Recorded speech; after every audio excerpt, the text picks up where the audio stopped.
India నుండి తెచ్చుకున్న hand blender ఇప్పుడు ఎలా యూజ్ చేయాలో మీకు చూపిస్తాను. సో ఇదైతే ఎలక్ట్రిక్ హ్యాండ్ బ్లెండర్ అనమాట. సో నేను డీమార్ట్‌లో 750 రూపీస్‌కి పర్చేజ్ చేశాను.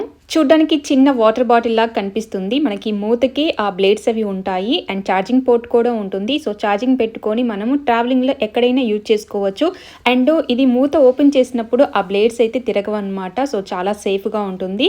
అండ్ బాటిల్ కూడా చాలా బాగుంది క్వాలిటీ అయితే. సో ఈ హ్యాండ్ బ్లెండర్‌లో మనము ఈజీగా జ్యూసెస్ అయితే ప్రిపేర్ చేసుకోవచ్చు. సో నేను ఇప్పుడైతే ఆవకాడో జ్యూస్ అయితే తయారు చేస్తున్నాను. ఆవకాడో జ్యూస్ అయితే నేను రెగ్యులర్‌గా తయారు చేసి మోనిష్‌కి అయితే ఇస్తాను. సో నేను మామూలుగా అయితే మిక్సీ జార్‌లో ట్రై చేస్తాను. ఇప్పుడు ఈ హ్యాండ్ బ్లెండర్‌లో ట్రై చేస్తున్నాను.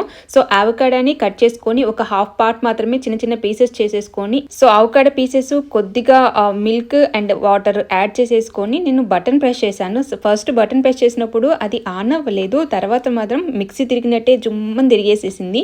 అవకాడో జ్యూస్ రెడీ అయిపోయింది. సో ఓపెన్ చేసి చూస్తే ఆ ఫ్రూట్ మొత్తం బాగా బ్లెండ్ అయిపోయింది. యాక్చువల్గా అవకాడో జ్యూస్ కొంచెము థిక్గా ఉంటుంది. సో నేను పాలు కొంచెం మాత్రమే యాడ్ చేశాను. సో టేస్ట్ బాగుంటుందని చెప్పేసి సో గ్లాస్లోకి సర్వ్ చేసుకొని హనీ వేసుకొని కొంచెం తాగితే బాగుంటుంది. సో నేనైతే డైరెక్ట్గా తాగుతాను. పిల్లలకి ఇచ్చేటప్పుడు హనీ వేసి ఇస్తే బాగుంటుంది.